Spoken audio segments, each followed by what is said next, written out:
Football বিশ্বকাপের অনন্য এক জোয়ারে ভাসছে ভিয়েতনামের হো চি মিন সিটির মি কফি শপ। 1000টিরও বেশি নরম তুলতুলে টেডি বিয়ারের গায়ে জড়িয়ে আছে বিভিন্ন দেশের ফুটবল জার্সি।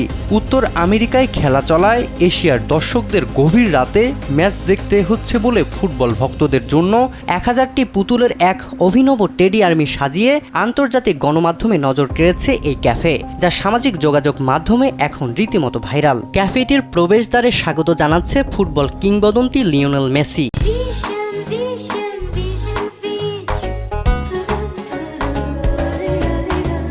ক্রিস্টিয়ানো রোনালদো এবং কিলিয়ান এমবাপ্পের বিশাল আকৃতির মূর্তি।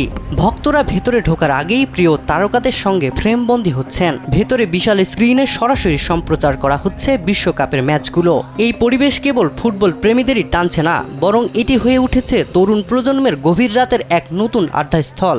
ব্যবসায়িক দিক থেকে এই সৃজনশীল আইডিয়া দারুণ সফল। ক্যাফেটির মালিক জানিয়েছেন, বিশ্বকাপকে কেন্দ্র করে ক্যাফেটি এখন সপ্তাহে 7 দিন 24 ঘন্টায় খোলা রাখা হচ্ছে এবং টুর্নামেন্টের 104টি ম্যাচের প্রতিটি এখানে লাইভ দেখানো হচ্ছে।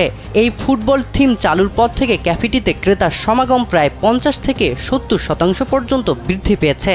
দূর দূরান্ত থেকে আসা ফুটবল অনুরাগী ও দর্শনার্থীদের উপস্থিতিতে প্রতিদিন গভীর রাতেও ক্যাফেটিতে উৎসবের আমেজ ধারণ করছে।